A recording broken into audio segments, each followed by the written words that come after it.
Welcome back to the weekly news roundup. And our second storyline here is going to be that we as a collective society have allowed the criminals to age verify themselves while we sit in there like fools trying to hand all of our ID out to all these companies to verify everybody. Because all of these data brokers and everybody else are collecting these identity theft dossiers, and then they're just leaking them all out on the internet. Isn't that wonderful? So basically here, as everybody's wanting to roll out age verification type things, I wanted to look at there's been a massive amount of data breaches this week. Like literally about, I would say, a quarter of the planet's information leaked out on the internet this week. Okay. Think of that. A quarter of the internet. Lots, like one leak alone had 1 billion records leaked. Way to go, know your customer laws. Way to go. So this is a bug in a student admissions website. So, you know, your little rugrat gets like 5 years old and I get to go to kindergarten, and you got to register your kid to school. And now everybody and their brother is lazy and uses third-party services to do basic things that the school should be able to do themselves. Now, I think as part of this, I think that if any core function of your business, that should not be allowed to be exported to any third party. Absolutely not. Okay. I don't want to rent an apartment and have to fill out a giant identity theft dossier from some weird, shady data broker. Well, how do we know you're going to pay your bills? You know what? Why don't you just let me come in and submit to you my past record? Like when I bought a house in like the mid 2000s, you know, I had to go in and, here's all my electric bills and here's all my rent payments and here's all the paycheck stubs. And they look at it and go, okay, yeah, this guy pays his bills. No, we have this weird society where everybody and their brother wants you to fill out everything in their brother all onto the internet into some weird, shady third-party place that you don't even know who it is or where it's going. You know, it's feeding all the data stuff that's being shared with all the governments, you know, things like that.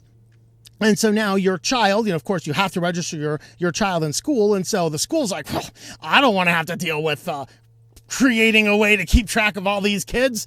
That company, they're a really low, like they're only charging us like $15 a kid or something to use their platform. Wow, that's going to save us so much money. You know? Meanwhile, they're like, give us all that sweet data.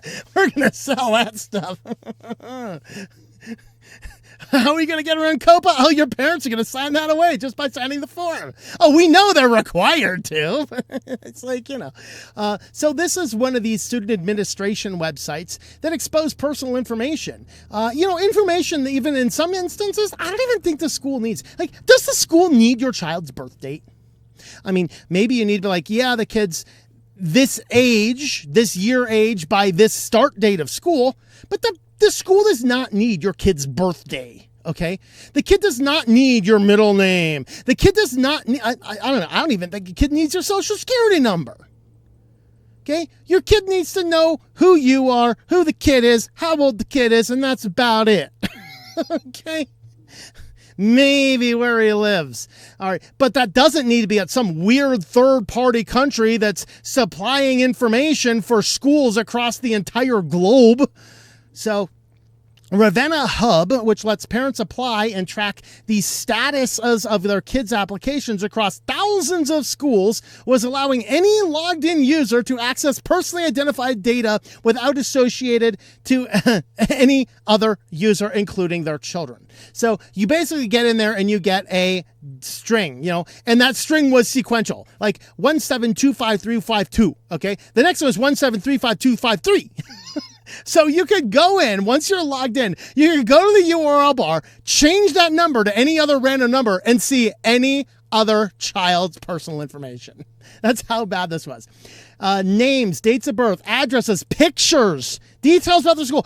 I'm sorry, you do not need to upload your child's picture to some centralized database shared around the globe. Email addresses, phone numbers of parents, as well as information about their children's siblings were also exposed. So Vendor Ed Solutions, which develops and maintains Ravenna Hub, said on Ravenna Hub's website it serves 1 million students and processes hundreds of thousands of applications a year. Venture Ed fixed the bug the same day, but TechCrunch held this report until we could verify the bug was fixed. They said the company was investigated, but he would not comment to notifying the users about the security lapse or say, when asked by TechCrunch, if the company has the ability to check if any improper access to data was used. So was anybody's data inappropriately accessed? I don't know. We don't have a way to check that. Wonderful. Also asked if it has had a security checked by a third party, if so, by whom, and they would not say and decline to comment further. Like, no, bro, you're asking personal questions now. We're not going to do that. So this is what I mean. Schools, thousands of schools, 1 million students allegedly, are all feeding their data into this totally insecure third-party nonsense that's trying to maximize profits and minimize expenses, has never been audited by a third party, has no way of knowing if that data was leaked online. Sue these people into oblivion, close them down, purge all of their records, and every school using them, I'm sorry, they need to find an immediate solution yesterday to solve this. If they can't, guess what? I guess they get to close down. It's not clear who, if anyone, oversees cybersecurity at this company either. In the case of Ravenna Hub, student numbers are sequential, meaning it was possible for any user to access any other student's data by simply changing their profile number by 1 or more digits. Wonderful. So that leaked online. Here you go. IDMerit breach has 1 billion records of personal data exposed in a Know Your Customer leak. That's right. You have to know your customers, everybody. We'll have a centralized database where hackers can come in and steal the profiles so that when Google requires developers to register, they can use your stuff. So when the app is found to be fraudulent, the Google will kick in, or the FBI will kick in your door. Yeah, very interesting. So this company here is IDMerit, exposed 1 billion personal records across 26 companies, national IDs, full names, addresses, phone numbers, potential telecom metadata. The United States was the most affected with over 203 million personal records exposed. Mexico, Philippines, European nations like Germany had 1 billion records exposed. So your identity is the currency of the digital age. A service responsible for keeping it safe left the doors wide open in a catastrophic security failure. An AI-powered tool used by IDMerit, a global leader in digital identity verification, has exposed a staggering 1 billion records. Hey, we handed it all over to AI and it leaked. Full names, addresses, national identification documents, and phone numbers. Yep, there you go. It's exposed Mongo database. Here's the basic fallout. 12 million in Canada, 204 million in the United States, 123 million in Mexico. I mean, this is staggering. I mean, this is crazy how much stuff leaked out online. So, of course, they have a couple statements. Oh, no fault, wouldn't do nothing. No, you know. So it's using AI-powered Know Your Customer provider. The data it collects is incredibly sensitive. The unsecured 1 terabyte database didn't just leak passwords. It leaked core personal identifiers used for your financial and digital life. Everything leaks on the internet. Everything. And so now when we want to go and create a new bank account, like we got to do all this kind of stuff. And some of them are leaking information online, like the Marquise breach. One of the banks I used was involved in that. Here's the thing that pisses me off. In fact, that bank account is only used for doing the few things. Like I have a couple things that just do an auto draft. And at the beginning of each month, I throw a little bit of money in that particular account so the auto drafts can go in without touching any of my other accounts. But here's the thing. Marquise isn't just managing the data. It's also a marketing platform. That's all I need. I need to be marketed to perpetually. In fact, I see a banner on the login for that stupid bank now. It's like, hey, we'll have a merchant store in here. You can just use your account here to buy stuff directly from us. Oh, you better believe it. I'm going to be, as soon as I get back to Pennsylvania, that account is, I'm getting rid of it. Because it's like, stop having this marketing crap in the background of all this stuff while you're leaking it out on the internet. Okay, but this is the type of stuff that tends to happen. So there you have it. No, I'm not really interested in your crap. Go away. All right. So there is 1 billion. So there you go. We had 1 billion. We had I don't know how many was in that first one. Bunch of students. So you know their lives are ruined forever. PayPal flaw exposed email addresses, social security numbers for 6 months. Now, this is funny because PayPal's been trying to get me into this platform for a long time. It's like, and I don't even do business with PayPal. I still have 2 active PayPal accounts because one service, I think it's Patreon, They can mail a check or they can use a PayPal account. Really? Like, welcome to 2026. You want to add another way to give me money? I mean, even Subscribestar can do an auto deposit into my bank account, okay? And Patreon can't figure that out yet. Wonderful. All right. Patreon.com/TOMM if you want to join me over there. But what this is that if you have a PayPal business account, then they've been trying to get you to, hey, we can get you a loan for your small business. They've been trying to get me on this for a long, long time. Fortunately, I've never filled that out because, I hate PayPal. I hate that I even have to have a PayPal account to do a couple lines of business. The last thing I'm going to do is willingly do business with PayPal. Especially I've accounts at 3 or 4 different banks. If I need a loan, I'll go to one of those. Probably not the one that leaked my data through Marquis, but, other banks I could do business with. But if you did happen to use the PayPal working capital, the loan applications expose certain personal information, including social security numbers, for nearly 6 months because PayPal security is that bad. The core systems were not breached. The issue resulted in potentially... Okay, hold on. I got to read this sentence a couple times because, okay, this makes about as much sense as, I don't know... Core systems were not breached. The issue resulted in potential unauthorized access.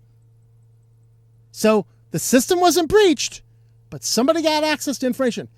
How does your system not breach when people have access to your information? Was it Houdini? Did Houdini come back and get into there? I mean, Houdini's in here. There's no breach. It's just all leaked.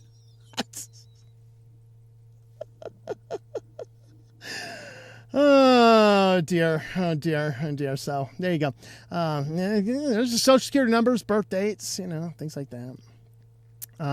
Here you go. 1 million customers online. This is Figure. So if any of you young kids out there with your fancy gadgets and your NFC technology and you're a firm, buy now, pay later loans and stuff, things like that. Well, Figure is one of these fintechs that targets the younger generation with doing small loans and things like that. And they had a social engineering breach that leaked 967,200 records. So the data vault cracked open, nearly 1 million digital identities spilled into the wild. This time the fallout traces back to fintech lender Figure, where attackers turned the well-placed conversation into a gateway for mass exposure. Data sets extends beyond basic contact details, adding weight to the concerns. So customer names, dates of birth, phone numbers, physical addresses linked to individual accounts. All right. A breach that unfolded in stages. The intrusion occurred in January of 2026 when an employee was reportedly manipulated through a social engineering tactic that granted unauthorized access to internal systems. The incident remained out of public view until a stolen data began circulating online. Identity verification data went into the wrong hands, of course. This is Shiny Hunter's basic social engineering breach. So, if you're using Figure as a fintech lender, that stuff could have potentially breached as well. And then, of course, we have, let's go down under. We're down under where everybody has to give their IDs for everything now because it's basically illegal to get on the internet if you're not 16. How do you know if you're not 16? Well, you got to just provide your internet or your ID, right? So 200,000 Australian driver's licenses exposed in the UX cyber breach. It took me forever to figure out exactly what UX is, and I forget now. Okay, everything just quoted this, probably the same exact article written by 700 AI systems. UX, I think it was a background check system. I think that's what it was. So of course you got to do your background check, prove you're over 16 to get onto the internet and buy your house and get your car and get your mortgage and all this kind of stuff and prove who you are for that job. You got to hand up over all your data. Now it's actually said 200,000 driver's license. The actual total number of individual records leaked was 444,000 records leaked.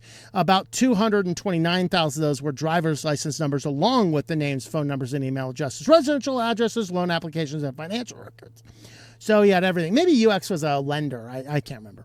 But anyway, the data comes from over 800 data broker organizations that rely on UX systems to manage and submit loan applications. So 800 brokers. This is why the data broker industry needs immediately banned.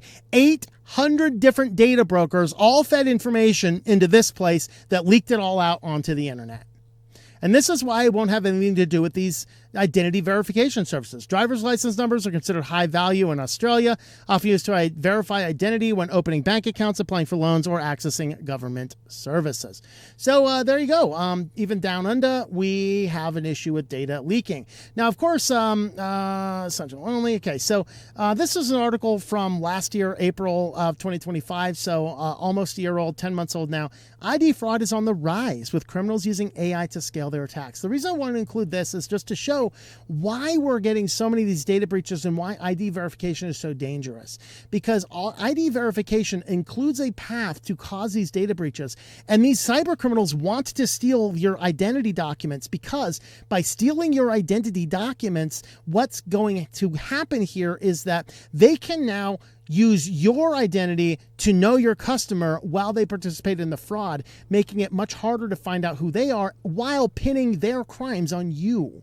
And this is why Know Your Customer needs to be abolished. There is no way to control this data online. There is no accountability for anybody that leaks this data. You know, here's a thought. Every single company that has a data breach, every C-suite officer goes to jail. There's a thought. Oh, you can't secure data? I guess you'll just go to jail. You'll get 1 day in jail for each record that leaked out. Oh, you leaked 1 billion records? I guess we're throwing away the key. Once again, we'll do a civil asset forfeiture on all of their belongings when they got there, because, yeah, why not, right?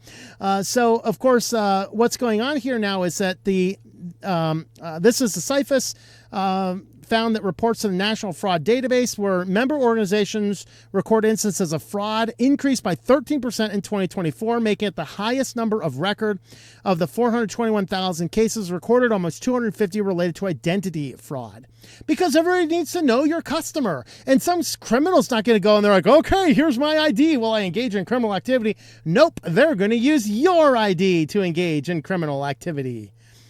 Isn't that wonderful? And so this is why this is so dangerous, and why we need to take some solid stances against, first, the data broker industry itself. It needs abolished. We have no way of controlling this data. It's the data leaking out is too important. We need a better system by which we can do a better verification in a means that cannot potentially be leaked out.